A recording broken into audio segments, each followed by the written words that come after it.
அதுக்கு முன் ஒரு ஜாலி ட்ரிப். மார்ச் மாதத்தை அழகாக்கும் இடங்களை பார்க்கலாமா வாங்க. கோடை வெயில் சுட்டரிக்க தொடங்கும் மார்ச் மாதத்தில் சுற்றுலா செல்வது மனதிற்கு இதமான நிகழ்வாகும். அந்த வகையில் மார்ச் மாதம் மனது நிறைவுக்கு சுற்றுலா செல்ல வேண்டிய சிறந்த இடங்களை பற்றி தான் நாம் இன்றைக்கு பார்க்க போகிறோம். ஃபர்ஸ்ட் பார்த்தீங்கன்னு சொன்னால் ஸ்ரீநகர். மார்ச் முதல் ஜூன் வரை பார்த்தீங்கன்னா சீசன் நிலவும் ஸ்ரீநகரில் முகல் கார்டன்ஸ் மற்றது முகாலய மன்னர் கால கோட்டை மற்றது உலர் ஏரி, டால் ஏரி இந்த மாதிரி சுற்றுலா தலங்கள் வெகு சிறப்பானதாக இருக்கிறதா.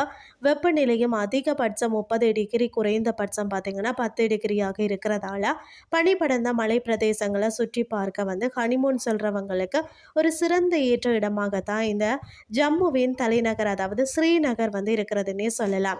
அடுத்தது பார்த்தீங்கன்னா சிக்மங்களூர். கர்நாடக மாநில மேற்கு தொடர்ச்சி மலையில் உள்ள அதாவது முல்லையனகிரி சிகரத்தின் அடியில் அமைந்திருக்கும் மலை பிரதேசமான அதாவது சிக்மங்களூரில் அதிக அளவு காஃபி தோட்டங்கள், 6 அருவிகள், கோவில்கள், மலையேற்றத்திற்கான இடங்கள் என அனைத்துமே ஒருங்கே அமைய பெற்றுள்ளதால் மார்ச் மாத சுற்றுலாவிற்கு ஏற்ற இடமாக இருக்கிறதா. மேலும் மார்ச் மாதத்துடன் சீசன் நிறைவடைந்ததால் பகல்லையும் இரவிலையும் குளிர்ந்த வானிலையே நிலவும் என்பது குறிப்பிடத்தக்கதா. அடுத்தது பார்த்தீங்கன்னா தேக்கடி.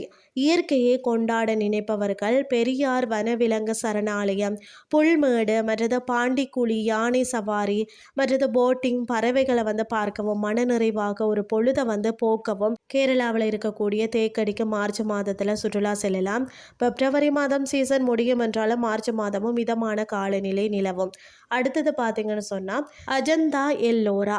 பழமையான ஓவியங்களும் சிற்பங்களும் நிறைந்துள்ளதோடு பௌத்த, சமண, இந்து மத நினைவு சின்னங்கள் அதிகமுள்ள மகாராஷ்டிரா மாநிலத்தில் உள்ள அஜந்தா மற்றது எல்லோராவில் மார்ச் மாதத்தில் இதமான காலநிலை நிலவும் என்றதால் சுற்றுலா செல்ல ஏற்ற இடமாகவும் இருக்கிறது.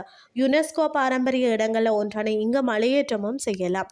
மார்ச் மாதத்தில் நான் சொன்ன மாதிரி இந்த இடங்களுக்கு பயணம் செய்தால் சிறப்பான அனுபவங்களை இனிமையாக பெறலாம்னு சொல்லி கூறிக்கொண்டு இன்றைய கிறிஸ்டியை நிறைவு செய்து கொள்கிறேன். இதே மாதிரி மற்றும் ஒரு கிறிஸ்டியின் வாயிலாக உங்களை சந்திக்கிறேன். நன்றி.